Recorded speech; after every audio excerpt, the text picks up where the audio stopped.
cette année, il n'y a vraiment rien, quoi. Il y a des plantes qui ont zéro grappe, probablement, ou très peu, quoi. Vraiment, tous ces sarments, ils ont du fruit, là, il n'y a rien, quoi. Pas une grappe. C'est catastrophique, je sais pas. Est-ce que c'est pas le tremblement de terre qui fait qu'elles ont décidé de produire moins?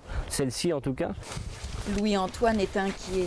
Ce viticulteur français, installé depuis 13 ans au Chili, réalise que la récolte sera difficile. Un manque à gagner évalué à 30% pour les petits producteurs qui lui vendent leurs raisins. Par solidarité, Louis-Antoine s'est engagé à acheter toute leur production à un prix supérieur à celui du marché, car ces paysans isolés n'ont reçu aucune aide après le séisme. Nosotros no recibimos nada de autoridad ni de nada, por ninguna cosa. Ce breton tente de redonner de la valeur à d'humbles cépages oubliés de tous et pourtant situés dans la plus grande région vinicole du Chili.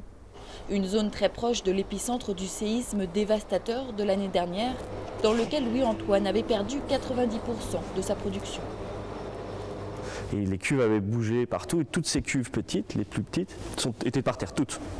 Pour se reconstruire et continuer à produire son vin naturel et sans engrais, Louis-Antoine a pu compter sur l'appui financier de sa famille, mais aussi de viticulteurs français sensibles à sa méthode de travail.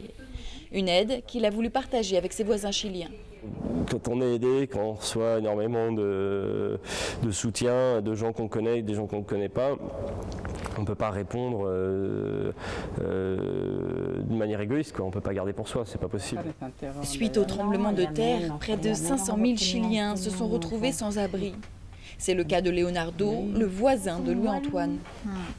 Un an après, il vit toujours avec ses parents dans l'un de ces abris d'urgence distribués par les ONG et dénonce avec amertume la lenteur administrative de la reconstruction. À votre avis, comment on va faire pour traverser un hiver de plus? Parce qu'il n'y a que du nylon et aucune isolation en bois. La solidarité entre voisins a permis à chacun de se reconstruire progressivement.